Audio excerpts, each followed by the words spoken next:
Hoje a gente vai então para o nosso penúltimo sermão, nossa série, né, sobre os valores da igreja, título Valores, nosso jeito de ser igreja.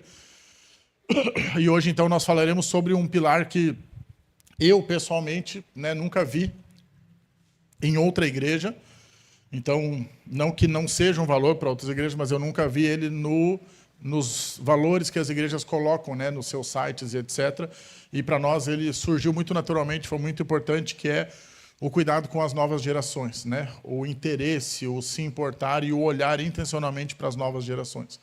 Quando eu falo em novas gerações, eu estou pensando em crianças, estou pensando em berçário, estou pensando em adolescentes e até ali o início da juventude, tá bom? Vou explicar, né, obviamente, ao longo do sermão, o porquê de tudo isso, por que isso é importante, por que a gente chegou até essa conclusão. A nossa frase base do valor é a seguinte: nós acreditamos em uma igreja que não se acomode com a sua salvação, mas que entenda que nós somos os responsáveis pela salvação da próxima geração.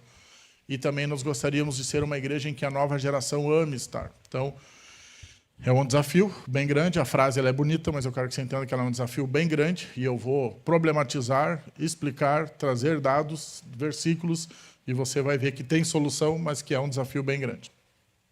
Então, entenda que esse sermão ele não é sobre ministério, tá? Então, daqui a pouco você diz, puxa, eu vou ouvir um sermão sobre ministério infantil, e a resposta é não, né? A coisa que eu talvez menos citarei é o ministério infantil, né? Você vai entender ao longo do sermão. Ele não é sobre ministério, ele é sobre a continuidade da nossa fé. Essa é a ideia dele. É sobre a gente entender que se todos nós aqui hoje simplesmente sentarmos aqui pelos próximos 30, 40 anos, sem nos importarmos com o que acontece lá em cima, naquela sala ou aqui no berçário, ou em trazer crianças e trazer adolescentes, essa igreja acaba. Isso está acontecendo e eu também provarei com números, informações e notícias. Tá bom? Quero orar então mais uma vez e depois, agora, né, que introduzi e problematizei, vamos então às respostas. Senhor Jesus, obrigado, Pai, porque a gente pode estar aqui mais uma noite e nós queremos entregar, Pai, este momento nas Tuas mãos. A começar pelo nosso coração, pedindo que o Senhor possa falar com cada um de nós através desse tema. Uma coisa que nós acreditamos é que o Senhor é absolutamente poderoso, Deus e soberano, e que o Senhor pode falar aquilo que cada um precisa ouvir aqui, independente, inclusive, do tema da minha mensagem. O Senhor é o dono das nossas mentes, das nossas necessidades, das nossas vidas, e nós nos submetemos a Ti em nome de Jesus nessa noite. Amém. Então vamos lá, gente, certo? Eu vou responder duas perguntas, né, ponto 1 e 2, e depois no terceiro eu vou falar sobre um pouquinho da prática, né, como é que a gente vai resolver, e é algo bem simples e bem rápido. Primeira pergunta que eu quero responder é: por que precisamos tornar, né, a nossa atenção para a nova geração um pilar? Essa é uma pergunta. Por que a gente precisa dos nossos 6 pilares? Por que um tem que ser isso? Por que isso não poderia estar dentro de evangelismo, por exemplo, que eu preguei semana passada? Por que isso não poderia estar dentro de espiritualidade, que é o nosso pilar central e base, né, de tudo que nós fazemos aqui? Daqui 2 semanas eu pregarei sobre missões. Por que isso não pode estar dentro de missões, né? Alcançar as crianças perdidas ou lá fora, etc. Por que isso não é missões? E a nossa resposta é não. A gente entende que são setores diferentes, que são atenções diferentes e há razões diferentes para que a gente cuide. Então, a resposta, em primeiro lugar, é porque as crianças são a continuidade da nossa fé, como eu falei na introdução. Anote isso porque isso é importante. E isso não é apenas conceitual, tá, gente? Isso é muito sério e eu vou explicar para você. Repetindo a nossa frase base, né? Acreditamos em uma igreja que não se acomode com a sua salvação, mas que entenda que nós somos responsáveis pela salvação da próxima geração. Nós somos responsáveis pela salvação da próxima geração. Então, eu quero ler com você 2 textos bíblicos e depois eu tenho várias informações legais para te passar. Abra sua Bíblia em Salmos, nós leremos 2 Salmos. Salmos 145, verso 4. Salmos 145, verso 4, lá no final do livro de Salmos. Salmos 145, 4.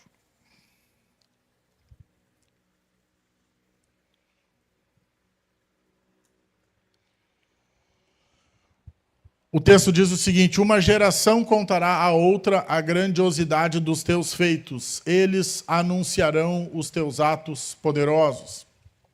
E agora vá para Salmos 78, de 3 a 4, ou versos 3 e 4. Salmos 78, 3 e 4. Ele vai dizer o seguinte: em parábolas abrirei minha boca, 2 também, né? Parábolas abrirei minha boca, profetizarei enigmas do passado, e agora o 3, né? Coisas que ouvimos e aprendemos e que os nossos pais nos contaram. Não as esconderemos dos nossos filhos, não as esconderemos dos nossos filhos. Contaremos à próxima geração os louváveis feitos do Senhor, o seu poder e as maravilhas que ele fez. Eu vou dividir esse ponto em 4 subpontos, e o primeiro deles eu quero te falar o que acontece com um país inteiro que não entende esses 2 versículos, esses 2 textos, né? Existem dois países, né, no mundo chamados Coreia do Norte e Coreia do Sul, países que foram divididos aí por uma guerra, acho que nos anos 60, não me lembro, 50. E então hoje a Coreia do Sul é um país extremamente ocidental, digamos assim, mesmo estando no Oriente, capitalista, moderno, tecnológico, etc. Né? Coreia do Norte uma outra cultura completamente diferente. A Coreia do Sul, então, se abrindo para a cultura ocidental, recebeu muitos evangelistas, recebeu muitos missionários. E entrou lá dentro do evangelho, penetrou naquela cultura, naquela sociedade, e houve, então, o chamado grande avivamento da Coreia, que se estendeu por muitos e muitos anos. Só que o que aconteceu? Isso durou até, talvez, quando eu comecei no seminário, anos 2000, né, 2005, quando eu comecei. 2005, quando eu comecei. Ainda falava-se, né, do pastor Paul Yong-cho, né, falava-se das maiores igrejas do mundo, falava-se, eles tinham torres de oração, que você encontrava, às vezes, 10, 15 mil pessoas orando ao mesmo tempo, né, em ambientes públicos, privados, né, no caso, pertencente às igrejas, mas abertos ao público.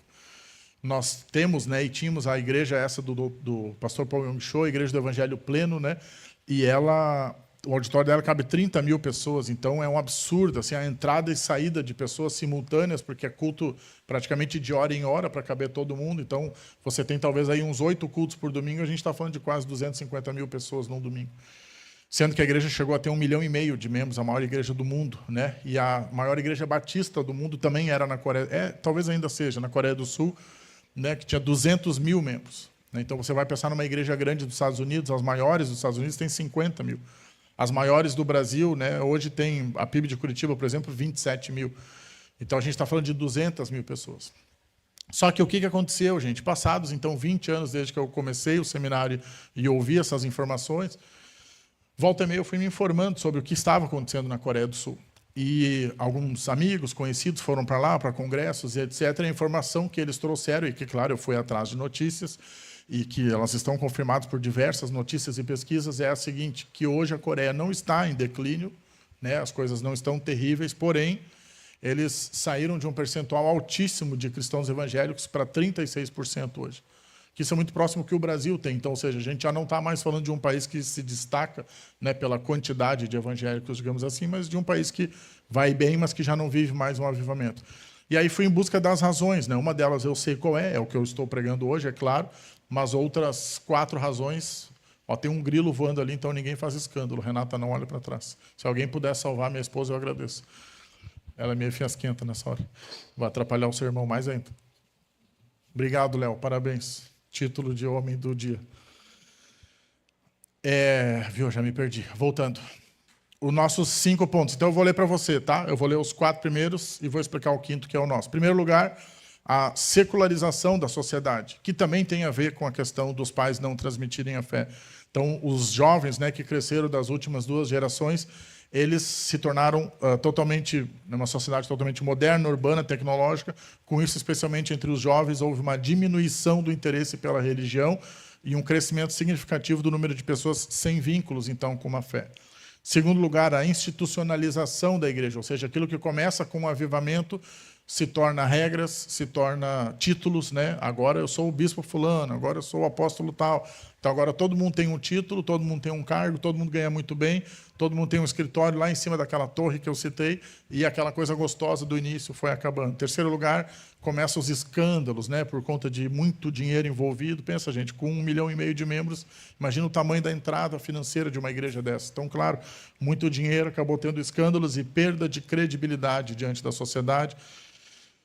Quarto lugar, outra coisa muito triste que acontece, e foi a razão pela qual eu me desvinculei, né, com todo respeito, sem nenhuma mágoa, mas eu me desvinculei do grupo de pastores da cidade, não dos batistas, né, do grupo geral, por conta do envolvimento com política, né? A nossa cidade é muito envolvida com política, é demais, assim, ó. Era só o que se falava naquele grupo, e nós, batistas, temos um princípio, que é a separação clara entre a igreja e o Estado. Pastores batistas são absolutamente proibidos de se envolverem com política, né, de se candidatarem a cargos, de darem opinião do púlpito, de citarem candidatos, de favorecerem candidatos. Mesmo aqueles que a gente acha que são os salvadores da nossa, né, cultura, da nossa moralidade, pensando que, obviamente, como cristãos evangélicos, o nosso pensamento é de direita, mas ainda assim eu não posso vir aqui e apresentar um candidato. Então, resumindo isso, tornou uma bagunça, porque todo mundo começou a falar sobre isso, se envolver, aí começa a ganhar cargos e perde credibilidade. E, por último, esse que nos importa, que é a falha, eu vou ler agora, né, a falha na transmissão para a próxima geração. Então, um ponto crucial. A geração que viveu o avivamento teve experiências reais com Deus, construiu igrejas e desenvolveu uma fé forte. No entanto, em muitos casos, não conseguiu transmitir essa fé de forma viva e pessoal para os filhos. A nova geração cresceu dentro de um ambiente cristão, né? Ou seja, os seus pais eram cristãos evangélicos, mas sem a mesma experiência dos pais, recebendo a fé mais como, então, uma tradição dos pais do que como uma convicção pessoal. Com o tempo, muitos jovens, então, não desenvolveram esse relacionamento pessoal com o Senhor Jesus e, ao terem a liberdade de escolha, claro, na vida adulta, passaram, então, a se afastar do ambiente religioso. Isso revela que não basta viver o avivamento, é necessário, então, passar esse avivamento para as próximas gerações. Então, resumindo, qual foi o grande problema aqui da Coreia? Foi desfrutar demais sem pensar que a próxima geração estava vindo, e ela chegou, porque quando eu ouvi falar, como eu disse, em 2005, nós estávamos falando de adultos que tinham 20, 25, 30 anos, teriam filhos, hoje eles têm 50, os seus filhos têm 20, têm 30 e já não estão na igreja. Então, ou seja, eu peguei a última geração, a última leva, digamos assim, e hoje já temos o resultado disso. Certo, agora eu quero ler com você, né, mais um texto que corrobora os dois primeiros, que é o texto de Deuteronômio, capítulo 6, lá no início da Bíblia, o quinto livro da Bíblia. Deuteronômio, capítulo 6, versículos 6 e 7. Deuteronômio 6, 6 e 7.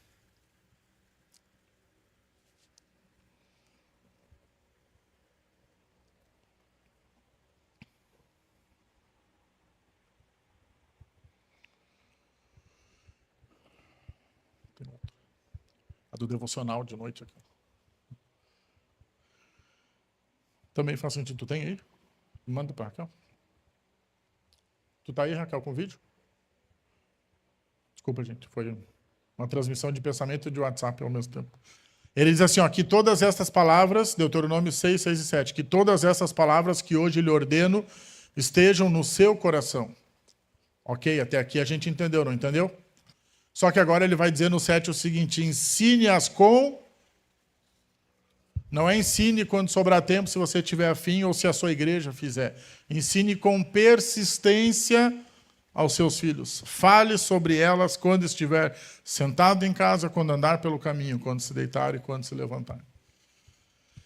Ou seja, ensine com persistência aos seus filhos. Se nós queremos que a próxima geração ame o Senhor Jesus, nós precisamos ensinar com persistência aos nossos filhos.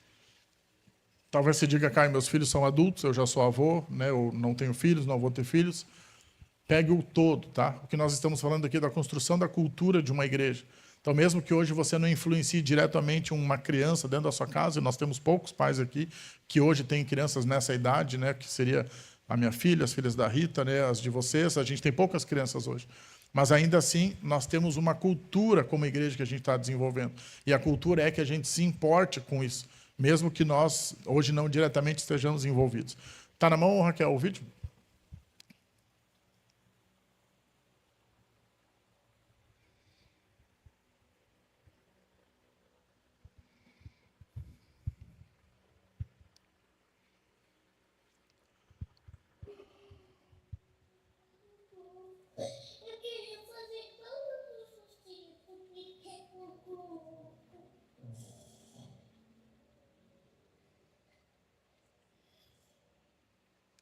Põe de novo para pegar o início.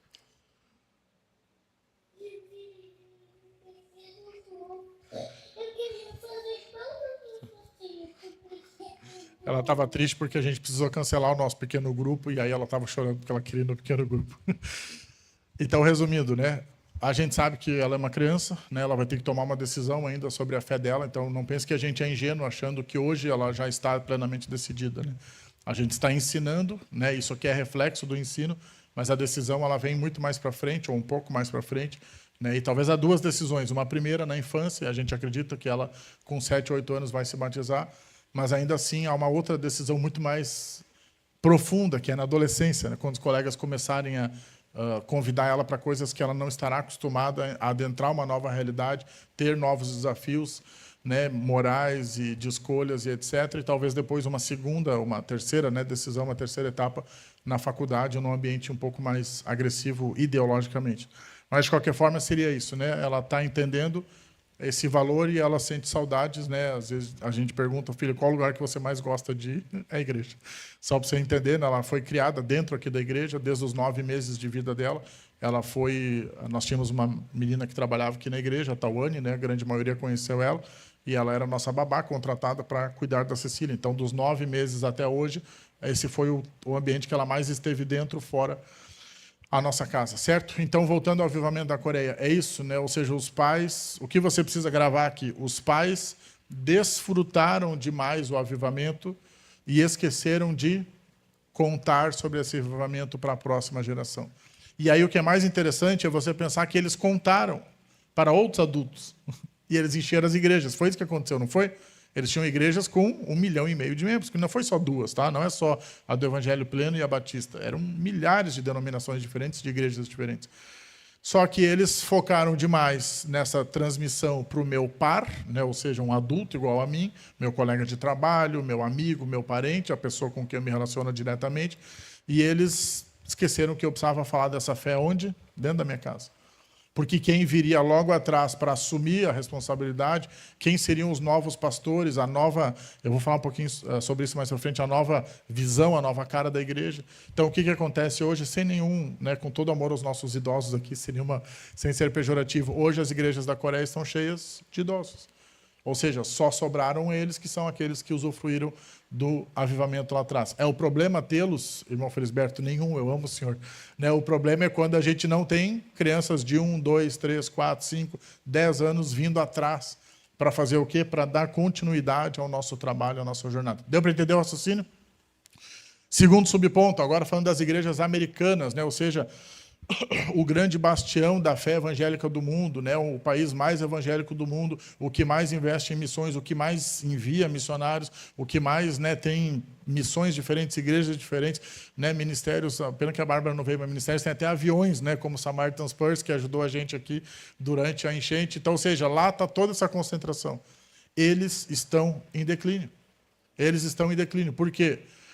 Tenho 2 amigos missionários, né? Não citarei nomes, mas os 2 disseram a mesma coisa. Estive em igrejas nos Estados Unidos que tinha 12 idosos, $1,5 milhão guardados numa conta aplicada e nada para fazer com o dinheiro. Por quê?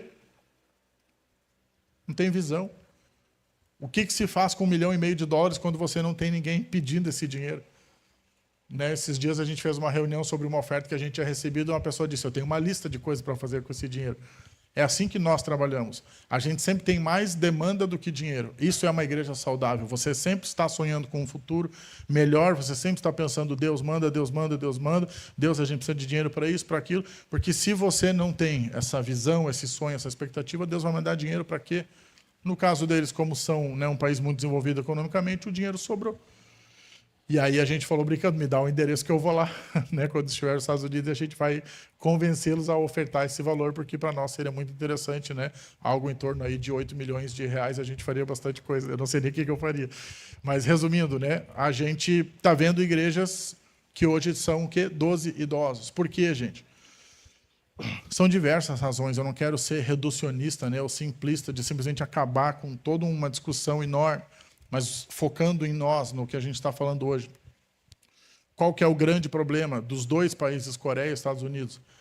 É cuidar muito desse ambiente e cuidar pouco daquele ambiente lá fora. É isso que eu preciso que você grave. Então, por isso que eu disse que, independente de você ter filhos em idade hoje, né, de conhecerem a fé ou não, eu preciso que você entenda o conceito que eu estou trazendo para que toda a igreja abrace. O que a gente não pode fazer? A gente não pode gastar 20, 30, 40 mil reais com esse espaço e depois sobra R$ 200 para aquele espaço das crianças. Raquel, tu consegue as fotos, as que eu te mandei no WhatsApp?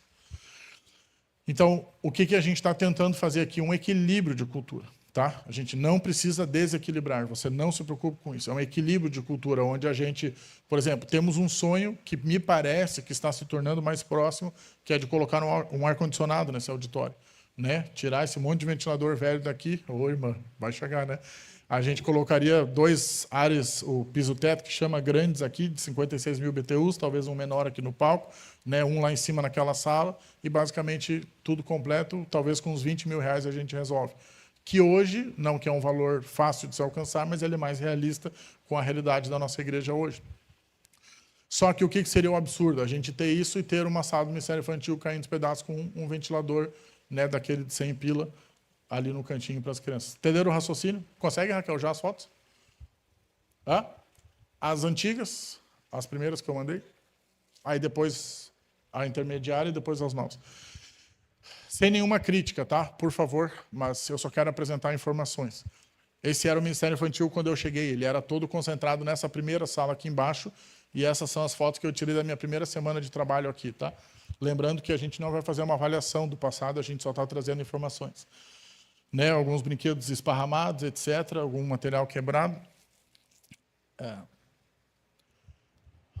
Pode passar, Raquel, segura nessa última... Esse aqui foi todo o material didático que eu consegui recolher e botei nesses 2 potinhos e tirei a foto. E aí depois que eu dei a primeira organizada, né? Mas resumindo, esse era o estado, tá? A gente organizou, recomeçou, vai agora, Raquel, por favor, para a próxima. Aí o que a gente fez? A gente pula essa foto. A gente subiu lá para onde está hoje. Então, quem já foi no Ministério Infantil reformado, quem já viu a sala nova das crianças? Gente, nós vamos ter que fazer um tour, eu vou parar o culto, nós vamos subir todo mundo lá.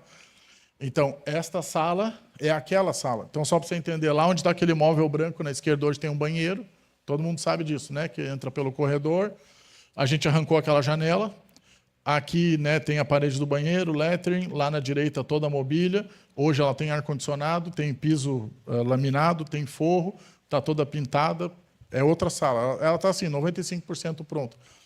Se você me perguntar se o material didático está melhor, esses dias eu estava falando com uma de vocês, né? Então, ele ainda não está tão melhor assim, a gente vai corrigir isso nas próximas semanas. Mas isso aqui é uma representatividade daquilo que nós acreditamos. tem o projeto, né? Na verdade, hoje ela está igual ao projeto, tá? Orgulhosamente, a gente conseguiu chegar muito próximo disso aqui. Quem já subiu lá, já viu a sala, talvez você ache que isso é uma foto, mas não é. Isso aqui é o projeto 3D que a Bárbara fez para nós. E graças ao bom Deus a gente chegou muito próximo, né? A gente tem aqueles desenhos, as mesas são um pouquinho diferentes, a gente só não tem esse tatame e a barraca, mas esses gomos coloridos a gente tem. E a estante não é tão alta, mas a gente tem 2 estantes de livros, as luminárias também novas. Então é isso. Ou seja, hoje a gente está, né, 95% dentro desse projeto aqui.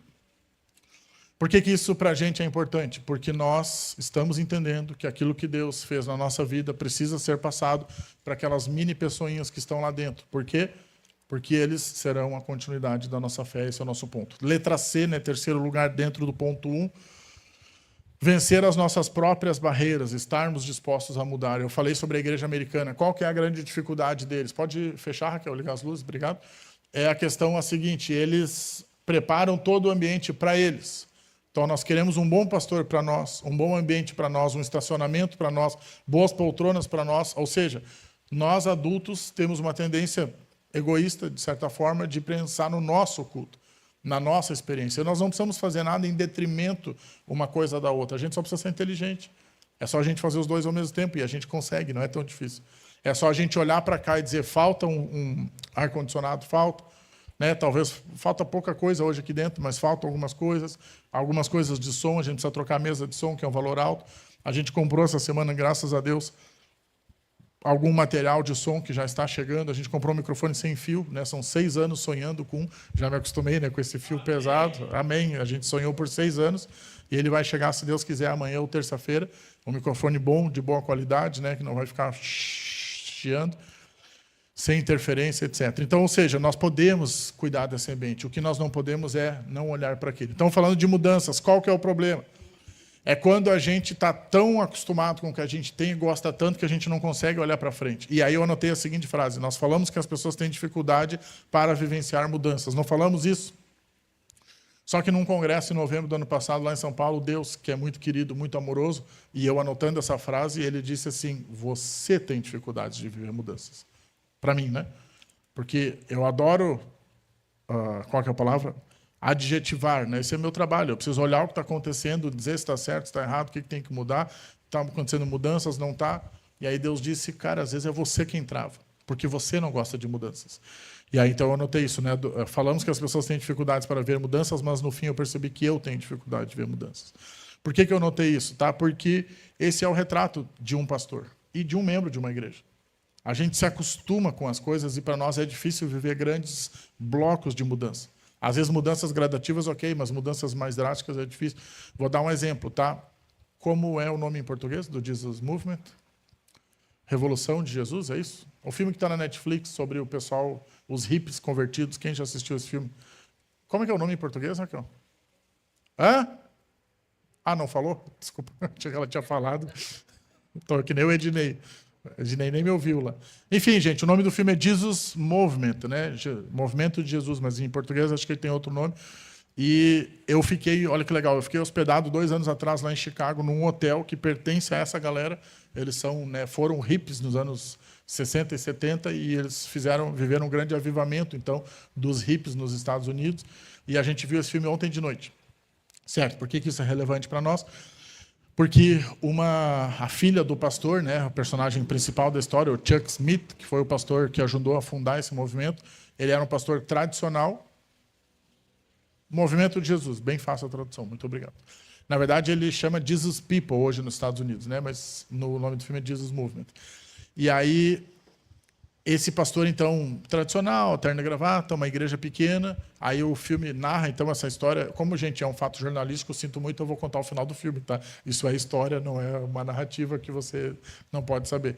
O pastor Chuck Smith, então, ele tem uma filha, a filha está lá bocejando no culto, não quer mais ir no culto, tá, né? Puxa, que igreja chata, e a igreja do meu pai. Aí a igreja tem assim uns 8 adultos aqui num canto. E ela conhece, então, o pessoal do Jesus Movement, conhece um líder chamado Lonnie Frisbee, que é o hipzão, o malucão, que é o mesmo ator que faz o Jesus em The Chosen. Então, é muito estranho ver ele não sendo Jesus, né, com aquela barba, aquele cabelão. E aí, então, o Lonnie é, digamos assim, a figura que traz essa cultura e o Chuck é o pastor que aceita a cultura. Certo? Por que isso é relevante para nós? A filha traz, então, o Lonnie até a casa dela e o pai dela falou assim, ó, se você achar para mim um hippie que seja de Jesus de verdade, que, sei lá, que eu consiga falar com ele por 10 minutos, alguma coisa assim, eu vou aceitar. E ela traz ele, o cara manja de Bíblia, ele se rende, ele gosta, e tá, resumindo, ele abre a igreja dele para os hippies, né, o pessoal do terno e gravata acaba indo embora, e basicamente ele tem que alugar uma igreja maior, depois eles startam um movimento gigantesco, eles batizam milhares e milhares e milhares de pessoas. Ok, Caio, o que isso tem a ver com a gente, né? Se nós não estivermos preparados para nos abrir, e nos abrir não é permitir que entre heresias, não é nos tornarmos liberais, não é isso. Mas se a gente não estiver preparado para pensar um pouquinho, se a gente quiser fazer a igreja sempre do jeito que a gente sempre fez, e eu tenho essa dificuldade, isso aqui não é um dedo apontado para ninguém, eu recém vou fazer 40 anos, mas eu já tenho várias tradições, é natural.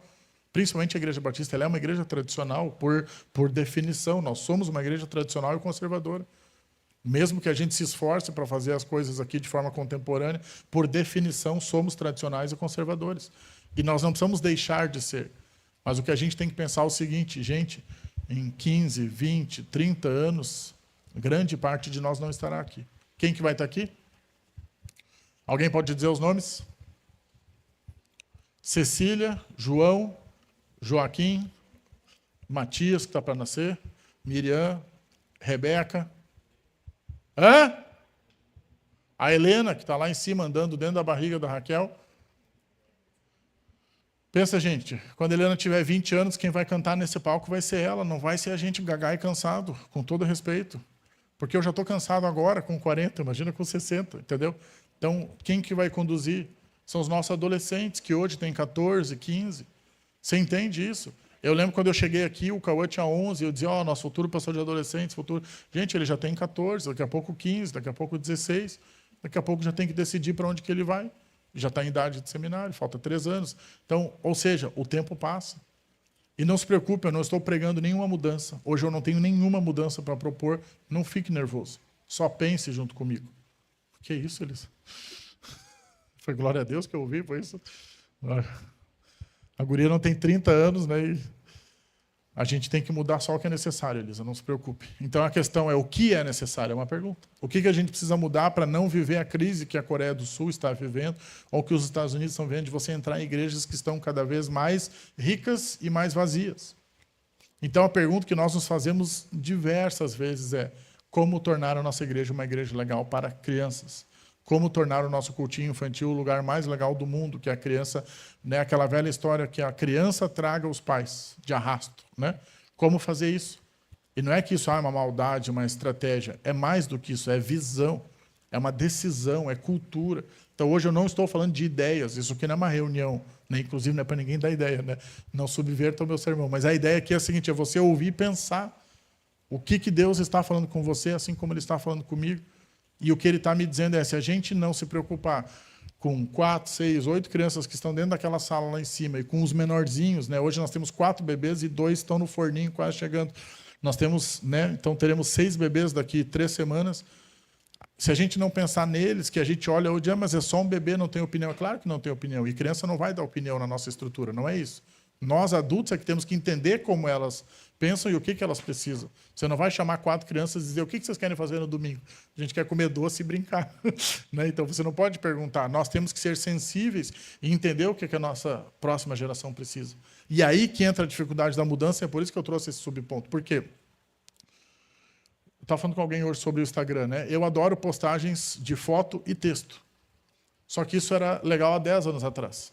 Se você conversar com alguém com menos de 20 anos, essa pessoa não pode... Está falando com a Brenda, que a Brenda praticamente não tem foto no Instagram dela. E ela diz, claro, para ela não faz sentido, porque ela já é de uma nova geração. O que faz sentido para eles? Vídeo, vídeo, vídeo, vídeo, vídeo.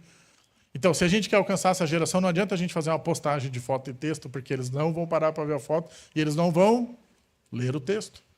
Agora, o que a gente tem que fazer? Um vídeo. Então, nós já tivemos uma conversa muito difícil, para mim, muito delicada, porque para mim o TikTok é um aplicativo completamente inútil, mas ele não é. Mas para mim ele é. Deu para entender a crise? E a gente teve uma conversa muito séria e nós chegamos à seguinte conclusão: nós precisamos fazer um TikTok para a igreja. Não para que eu faça dancinhas, isso eu não farei, Elisa, você está muito agitada, Elisa. Não para eu fazer dancinhas, isso eu não farei, não faz parte do meu job description, né? Não vou fazer. A gente vai ter que achar a nova geração de outro jeito, se vire. Mas você tem que pensar o seguinte, tá? Eu não quero me estender demais, esse aqui não é meu ponto principal, mas eu vou fazer uma pergunta. Onde está a nova geração hoje? Fala bem alto que eu sei que você sabe. Hã? Isso! Pode falar alto, você acertou. Nas redes sociais. Ou, para ser mais literal, na frente do telefone. Vai aqui na praça ver se você acha alguém agora. A nossa cidade, graças a Deus, não é uma cidade assim terrível, de perigosa, mas não dá para mosquear.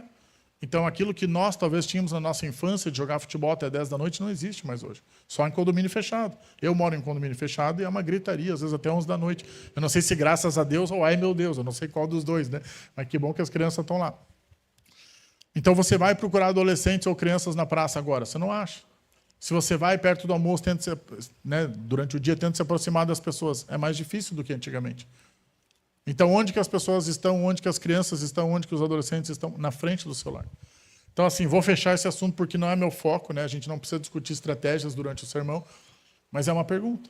E aí eu vou te dar vou trazer mais uma informação. Durante a pandemia, 85% dos adolescentes relataram sintomas de ansiedade, gente.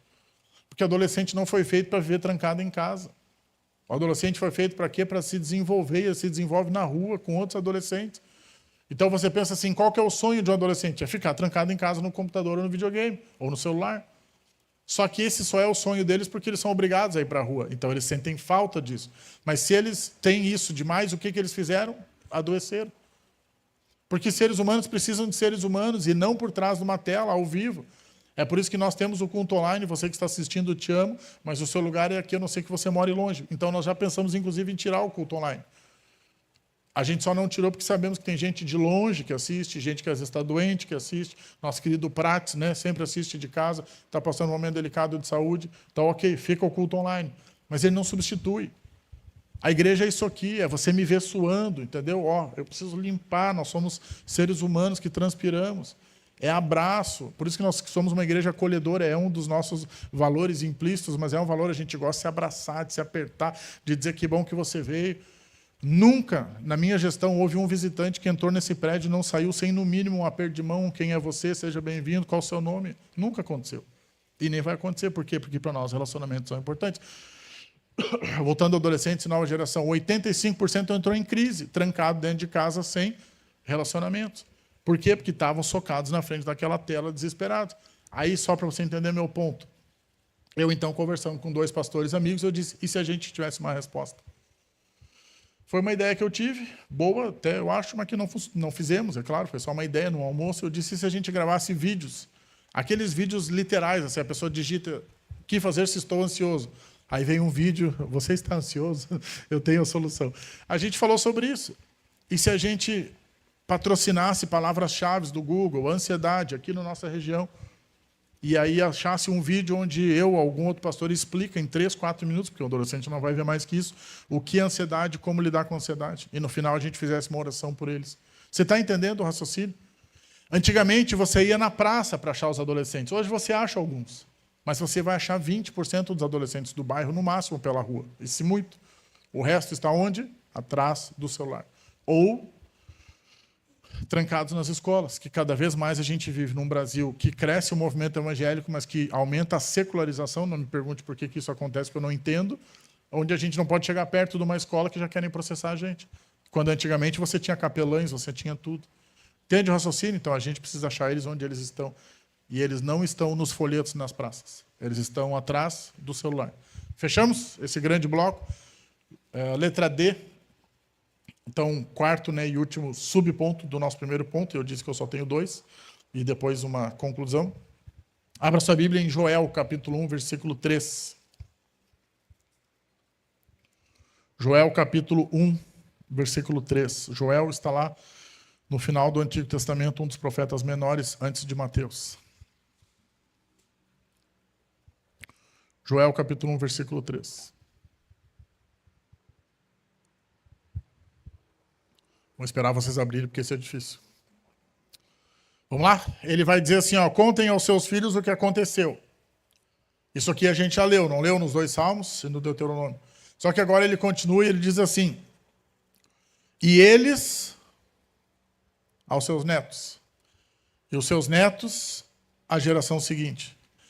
Então, letra D, né, quarto subponto, entender que o futuro da nossa igreja e da nossa fé será construído pelas crianças de hoje. Eu falei um pouquinho sobre isso, né, de forma introdutória no outro ponto, mas eu quero tornar isso um ponto-chave agora.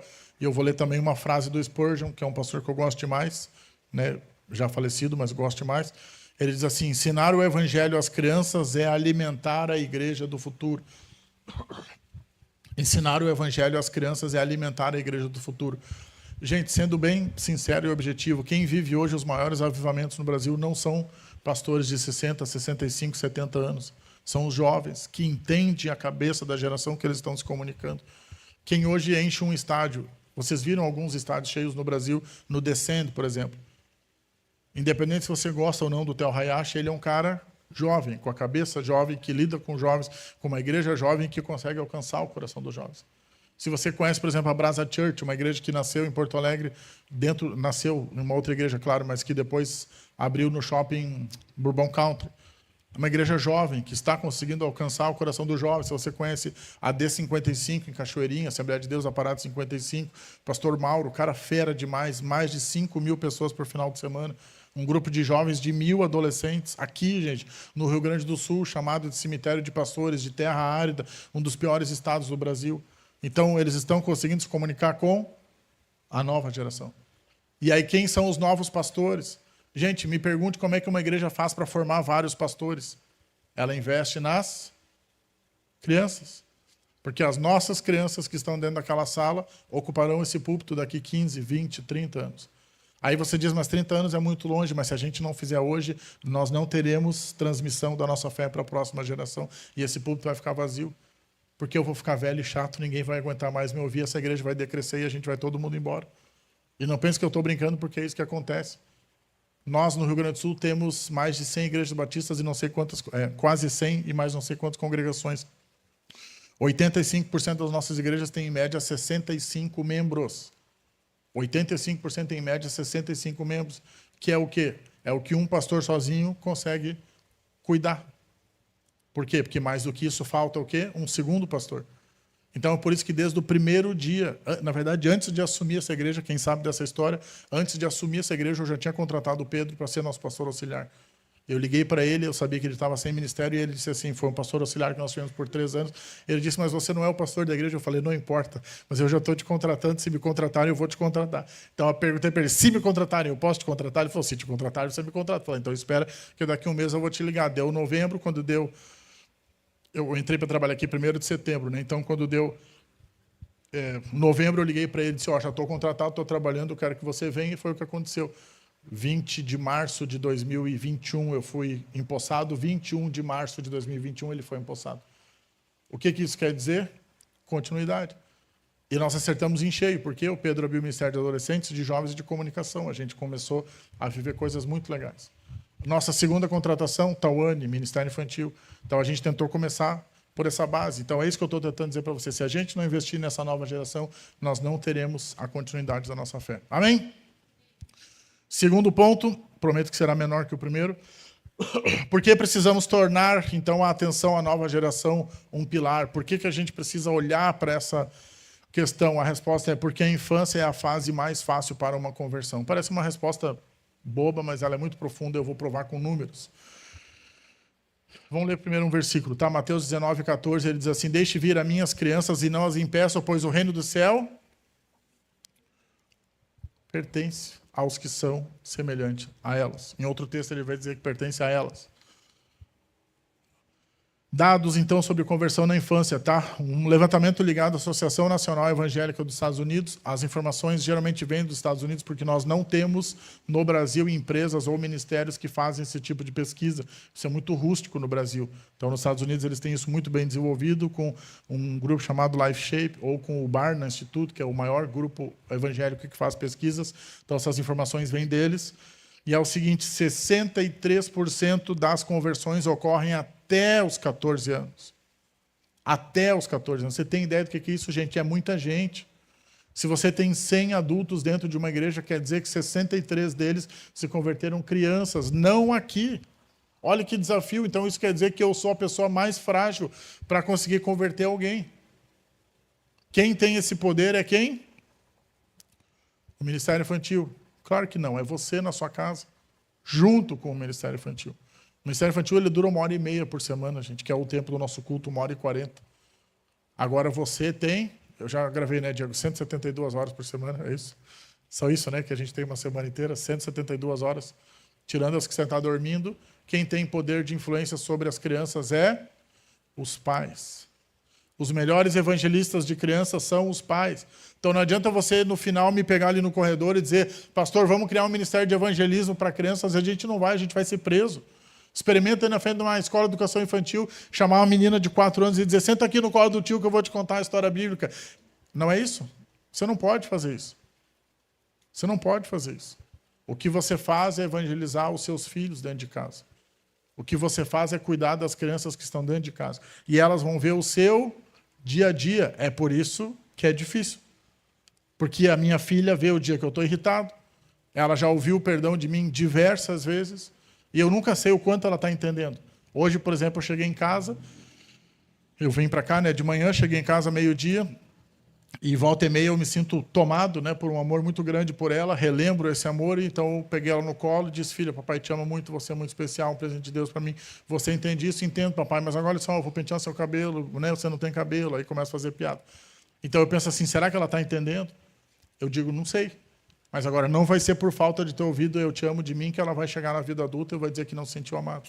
Porque eu estou fazendo o meu melhor, eu estou tentando, eu aperto, eu esmago, eu brinco, eu jogo para cima, eu jogo para baixo, né? A gente faz o que a gente pode, brinco com ela, mas às vezes eu passo do ponto. E aí eu preciso pedir perdão. E a primeira vez que eu pedi perdão para ela, minha filha tem 4 anos e 10 meses, né? Só para situar vocês. A primeira vez que eu pedi perdão, ela devia ter recém uns 4 anos. Ela disse, papai, não são as crianças que pedem, né, desculpa ou perdão para os adultos quando erram. E eu disse, filha, você acabou de descobrir uma coisa triste, que é os adultos também erram. Então não é só a criança que precisa de baixo para cima dizer que está errado. E a gente faz ela pedir desculpa quando ela erra. Principalmente quando a gente disciplina, ela estava numa de dar risada.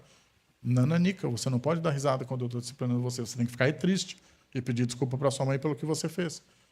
Aí ela está aprendendo. Então agora deu de risadinha, porque senão, você sabe, né? Não posso falar aqui em público, mas a Bíblia diz o que a gente precisa fazer. E aí ela está aprendendo. E aí eu tive um dia que chegar e dizer, filho, o papai errou em tal e tal coisa e pedir desculpa, pedir perdão. Então, voltando para o ponto. É nessa fase, dentro de casa. 63%. Os outros 34% é entre 15 e 29 anos. Somente 2% das conversões se dão após os 30 anos. Ou seja, eu que estou aqui pregando para um monte de adulto velho, eu só consigo 2% da colheita. Deu para entender o raciocínio? Eu só pego o restinho.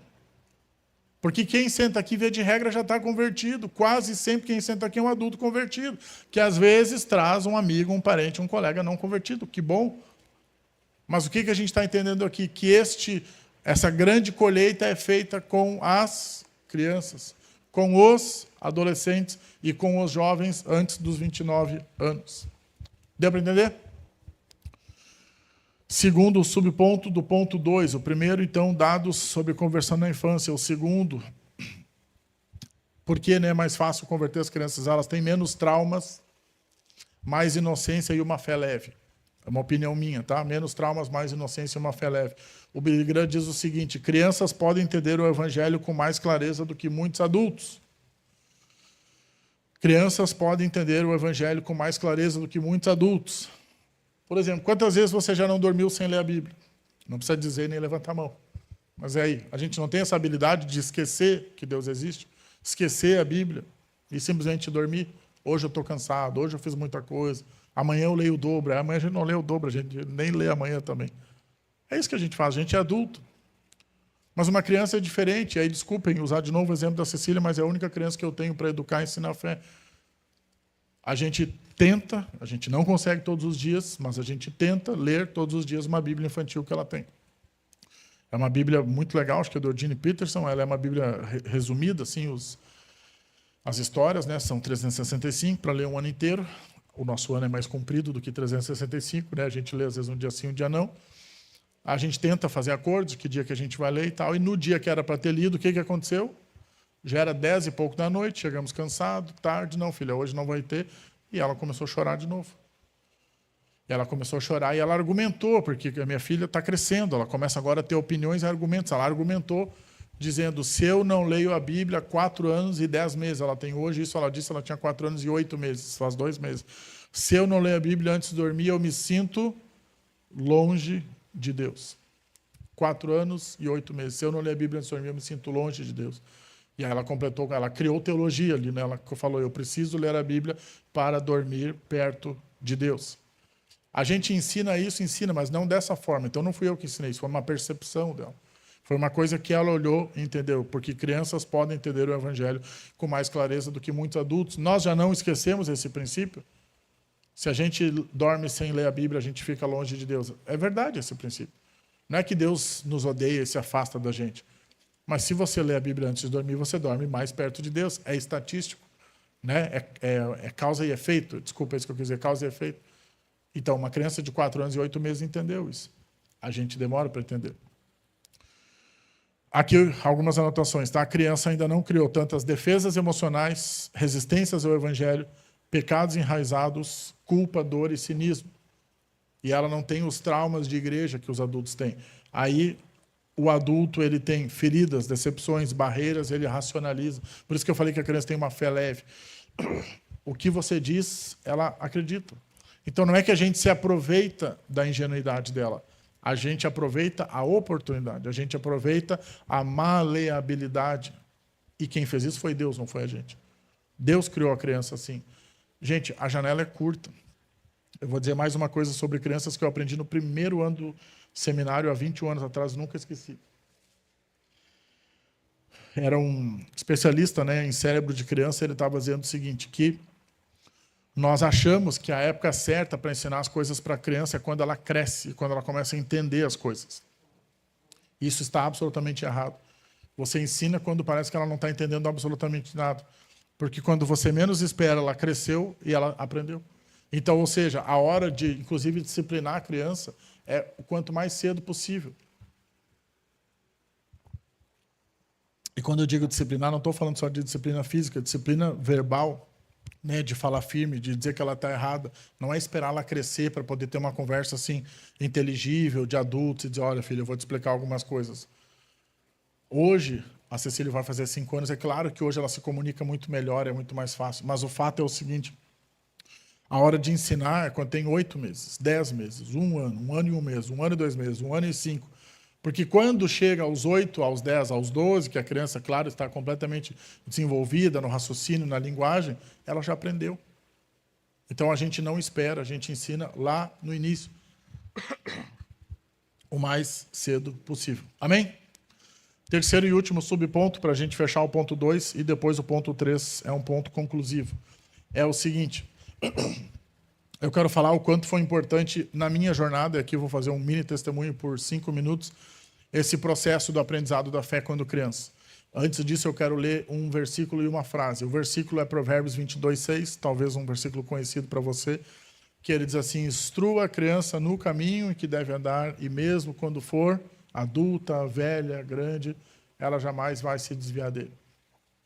E uma frase do A.W. Tozer, um grande autor que eu gosto demais, ele diz o seguinte, o que uma criança aprende sobre Deus cedo na vida moldará toda a sua eternidade. O que uma criança aprende sobre Deus cedo na vida moldará toda a sua eternidade. Eu tive 3 professoras que mudaram a minha vida. Eu tinha provavelmente 7 a 8 anos.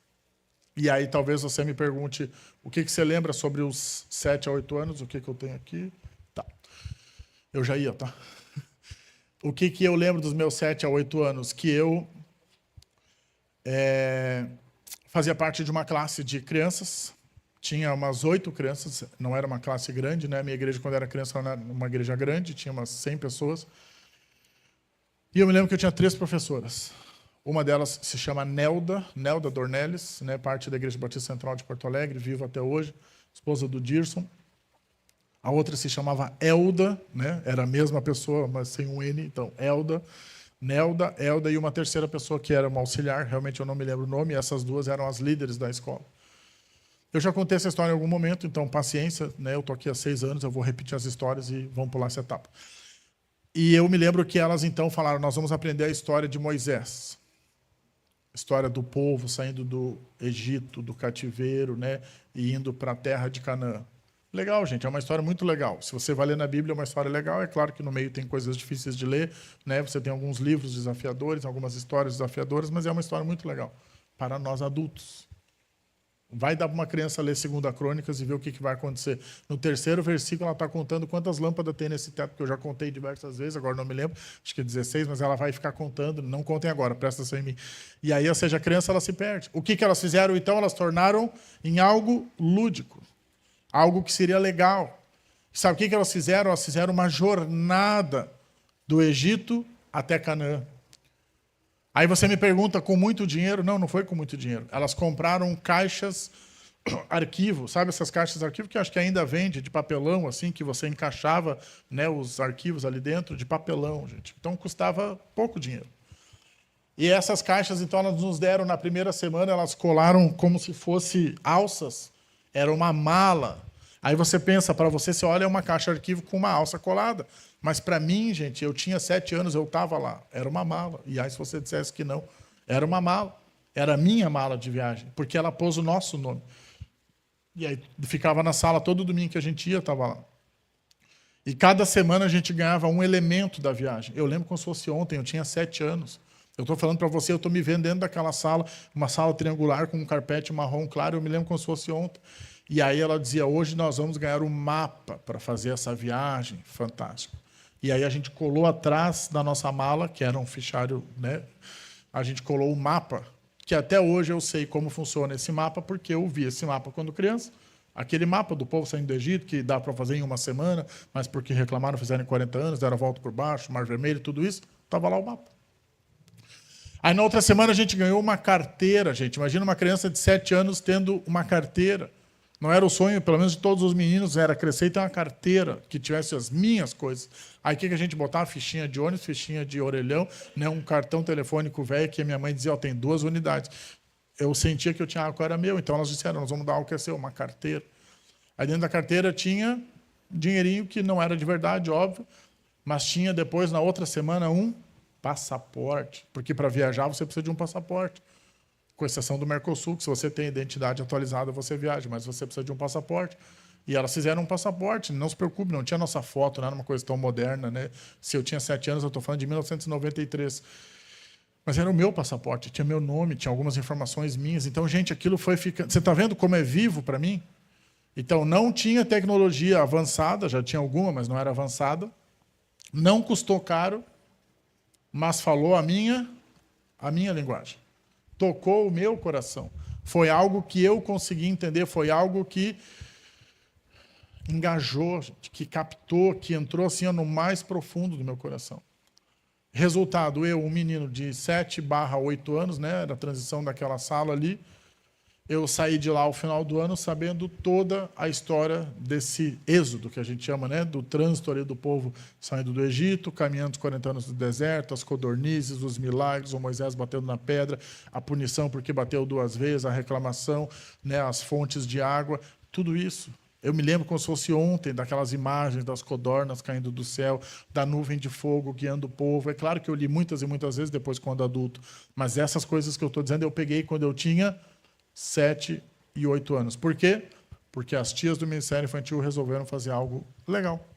Elas resolveram investir na vida de crianças. E eu, uma criança desacreditada, né, já contei um pouco da minha história, eu podia todos os domingos voltar para casa com algo relevante que eu amava, que eu guardava no meu coração e que me economizou, né, como criança, a leitura de livros que eu ainda não conseguiria ler da Bíblia, e eu pude aprender as histórias. Então, em vez da gente ficar bravo com uma criança de 8 anos que não consegue ler toda a 1ª e 2ª Crônicas, 1ª e 2ª Reis, 1º e 2º Samuel, ou todo o Pentateuco, né, os primeiros 5 livros, a gente pode ensinar para ela de um jeito que ela entenda. Isso é a pedagogia, é você ensinar o conteúdo dentro da forma que a criança entenda. Assim como a andragogia, é você ensinar um conteúdo para adultos dentro de uma forma que eles entendam. Então, voltando para o nosso ponto, o quanto é importante a gente conseguir se comunicar com uma criança da forma que ela entenda e o quanto isso foi fenomenal, fenomenal na minha vida e absolutamente transformador. Amém? Terceiro e último lugar, esse ponto ele seria mais uma conclusão, mas que vai fazer a gente refletir um pouquinho, que é o seguinte.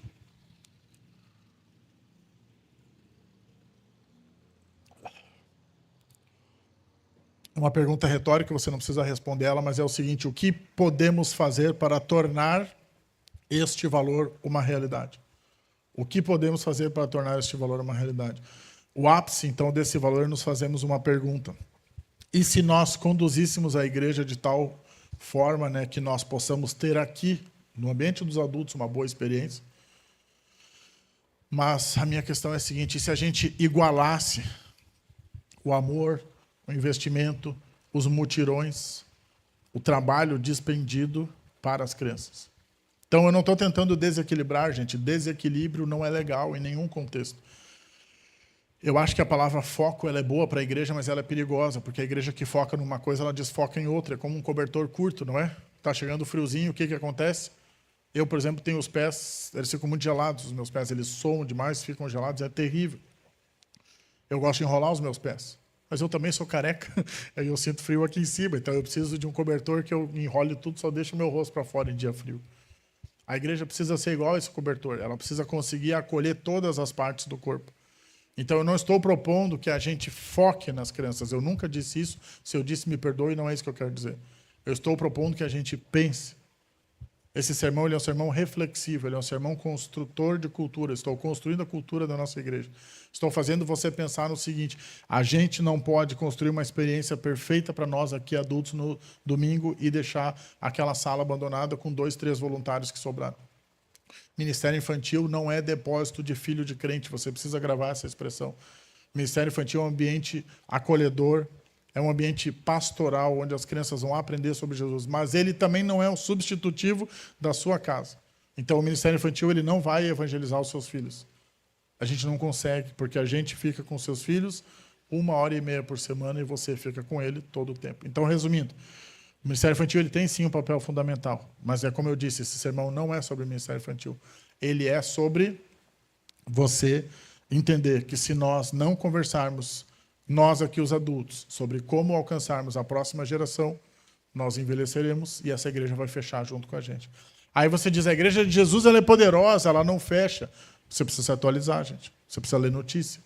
Você precisa entrar no Google e escrever assim, igrejas fechando na Europa. Alguém já leu sobre isso? Está fechando, gente. As igrejas estão virando bares. Nós que acreditamos tanto no sagrado do prédio, elas viraram bares, pubs, porque é o que hoje acontece na Europa e dá dinheiro. Algumas viraram, ok, bibliotecas, outras talvez um restaurante, mas uma grande maioria vira um pub, um bar. Porque chegou um momento na Europa em que tinha lá 8, 9 pessoas, você já não sustenta uma igreja com 8, 9 pessoas, a gente tem quase 80 e tem dificuldade às vezes de sustentar, então você não sustenta com 8, 9 pessoas. Mesmo que a gente não pague aluguel, etc., a igreja ela estraga sozinha. Né? Eu e o Wesley, que a gente trabalha aqui, é uma desgraça. Quando você chega, alguma coisa simplesmente estragou. Então não tem como você sustentar com 8, 9 pessoas. O que acontece? Os últimos 8, 9 que vão apagar a luz, eles se reúnem e doam, vendem, vão embora. No caso da nossa denominação, antes que alguém queira vender o nosso prédio, se a gente um dia falir e fechar, a gente, por estatuto denominacional, a gente entrega todo o nosso patrimônio para a nossa convenção, para a sede da nossa convenção. Ou seja, para que não sobre uma igreja pequena e 4, 5 vendem, divide o patrimônio. Óbvio que esse prédio vale um baita de um valor, então para que isso não aconteça. Mas a gente não vai fechar, não vem ao caso. Então, voltando. É por isso que a gente está tendo essa conversa, para que a gente nunca precise ter a outra conversa.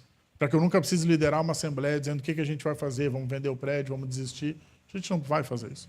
As nossas reuniões, as nossas conversas vão ser como alcançar a nova geração. Amém? Precisamos, então, repensar. Aí agora eu vou falar de ministérios infantis e quero encerrar. Os ministérios infantis. Não apenas pensando na questão de voluntários. Então agora eu quero que você levante a mão e vire voluntário no Ministério Infantil. Talvez todo mundo ouviu, foi tocado, amém, a gente vai ter 10 voluntários novos. Não é isso. Então não é um aumento de voluntários, que sim nós precisamos. Então vamos separar as coisas. O nosso Ministério Infantil, infelizmente, desde que eu cheguei, ele ainda não pegou tração. Desde que eu cheguei aqui, uma das ilustrações que Deus me deu é que essa igreja era como um ônibus que estava descendo na Banguela, morro abaixo. O nosso trabalho foi segurar esse ônibus, parar esse ônibus, impedir que as pessoas pulassem dele, porque quando eu cheguei estava todo mundo pulando e indo embora, pedir que as pessoas pulassem dele, dissessem, segura. Agora a gente empurrou de volta para cima, são 6 anos empurrando e é muito cansativo. Só que agora a gente está na fase boa, gente. Eu já não empurro mais para cima, essa igreja é maravilhosa, vocês são maravilhosos. Então agora que a gente está nessa fase boa, que eu não preciso mais empurrar para cima, agora a gente precisa fazer o quê? Virar o ônibus e dar tração para que ele comece a andar. E a gente não está andando. Hoje o Ministério Infantil quase que foi só a Cecília. Entende o que eu estou dizendo? Você vai sair pela rua catando criança. Não faça isso, por favor. Então, o que a gente vai fazer? A gente vai entender o valor. A gente vai assumir uma responsabilidade. A gente vai pensar, quem que eu conheço que tem filhos? É isso. Quem que eu conheço que eu posso convidar? Que colega do trabalho, você não vai perguntar assim, você tem filho? Você tem filho? Você também vai preso. Então, você tem que ser estratégico. Você tem que pensar, quem que eu conheço que tem filhos? Quem que está aberto ao evangelho? Quem que eu posso trazer? Quem que eu posso convidar? Que atividades que a gente pode fazer na igreja que vão fortalecer isso? Que atividades que a gente pode fazer? O Dia das Crianças está chegando, outubro. Você quer me propor alguma coisa? Vamos fazer uma festa igual a gente fez? Quem teve há 3 anos atrás na festa do Dia das Crianças que a gente fez? Foi muito legal. A gente foi ali na praça, nós tivemos 54 crianças numa igreja que tinha 3 na época. Foi muito legal, gente. Vamos fazer de novo? Podemos fazer. Só que o que você tem que entender hoje? A nossa igreja tem problemas para resolver. Um deles nós temos muito poucos voluntários no Ministério Infantil. E eu não vou simplesmente abrir porque não é meu perfil. Né? Eu sou muito criterioso. Então, eu não vou só dizer, quem quiser ser voluntário no Ministério Infantil, corre lá para cima agora que você está dentro. Não é isso. Mas você pode falar comigo no final. Se eu sei quem é você, né? Se você faz parte da igreja e eu posso conduzir você para isso, nós precisamos de ajuda no Ministério Infantil. Mas não é só isso. Deu para entender? É isso, mas não é só isso. Nós precisamos de ajuda no Ministério Infantil. Nós temos hoje muito poucos voluntários. Talvez um dos piores momentos dos últimos 3 anos do Ministério Infantil. Mas nós precisamos o quê para a gente fechar o raciocínio? Que nós passemos, então, como igreja, a ter isso como um valor fundamental para tornar esse raciocínio mais sólido. Para que nunca, numa reunião de diretoria, de conselho, de assembleia, alguém barre uma ideia que envolva crianças. Para que nunca alguém diga, mas nós vamos gastar tudo isso com criança.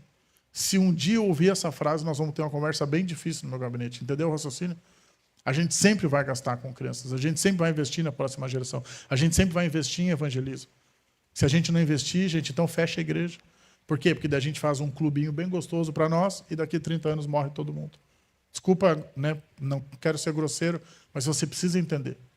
Se a gente não pensa na próxima geração, ela está andando, gente. Enquanto a gente está aqui, já nasceu um monte de criança por aí. As próximas gerações, elas estão chegando. E a gente precisa fazer o quê? Assimilá-las.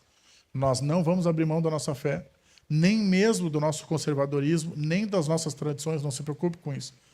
Agora, a gente precisa fazer o quê? Abrir espaço. Porque as novas gerações não são iguais às nossas. E as coisas que eles querem fazer não são as coisas que a gente queria.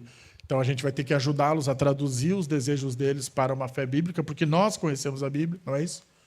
Nós somos os guardiões da fé, eu sei desse papel. Mas então, agora que a gente guardou, não dá para guardar 7 chaves. A gente guarda no coração. O que eu disse semana passada? Que o evangelho é como um presente que você recebe, lembra? E você agora precisa transmitir. O evangelho não é um presente que você recebe e guarda. Não é assim que funciona, não é um colecionismo, né? Que você põe em cima de uma prateleira e diz, olha lá que bonito, o evangelho, ele precisa ser transmitido. Você recebeu, lembra do pirulito da bolachinha recheada? Quem estava aqui, horrível aquela ilustração, mas ela ilustrou bem. Então, é como se você ganha algo que você precisa dar para o seu colega. É isso que eu quis dizer semana passada. Então, nós precisamos passar a nossa fé. Inclusive, quero dizer que, graças ao ótimo trabalho da Brenda, todos os sermões da série já estão no nosso YouTube. Então, cadê a nossa querida Elisa? Está por aí ajudando alguma coisa? Ou Raquel, ou Elisa, alguém. Se puder jogar o nosso canal do YouTube lá no WhatsApp da igreja. Né? E você que não tem o WhatsApp da igreja, pega lá no nosso Instagram, descubra como. Mas é só escrever no YouTube, Igreja Batista Central de Canoas. Todos os sermões que eu tenho pregado até aqui da série estão lá. Os sermões que o Wesley pregou na minha ausência estão lá. Então, a gente tem tudo lá. Para a gente fechar, eu quero ler um último texto, e aí eu vou chamar a banda aqui para frente, a banda pode subir. Mateus 18, 5 e 6.